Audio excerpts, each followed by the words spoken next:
stationary, which again does nothing but hurt our military men and women serving our country.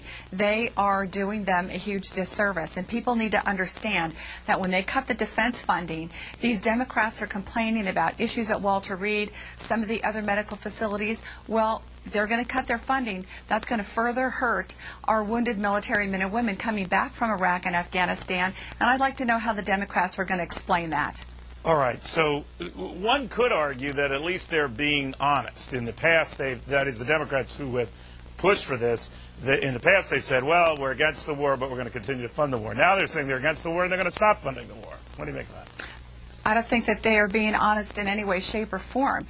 We can go around, sit here and say, you know, had we all known as Americans what we know now back in November, that they were going to put in $24 billion of pork spending in order to get this budget passed and the defense funding cut, maybe our votes would have been different back in November, too. And they were voted in office, and they can be voted out of office. They say they were voted in office to do just this sort of thing. What do you say?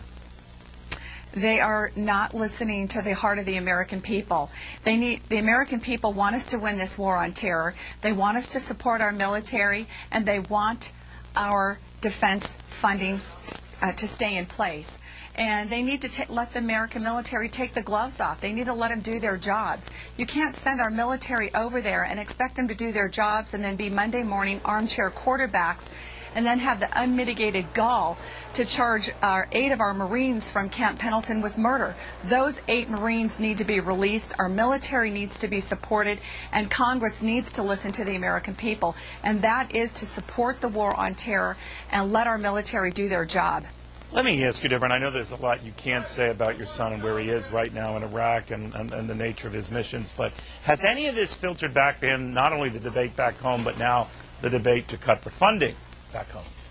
Yeah, absolutely. They've all gotten word on it. I mean, they hear it in the mess halls over there, the chow halls, the news reports of cutting the funding, and it hurts them. They really feel like Congress has turned their backs on their support, and that's wrong to do.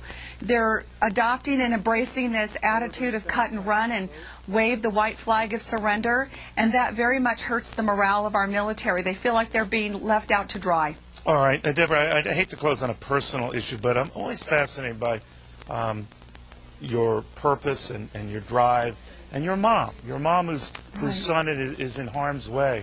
I know it sounds very cliche, but how are you holding up?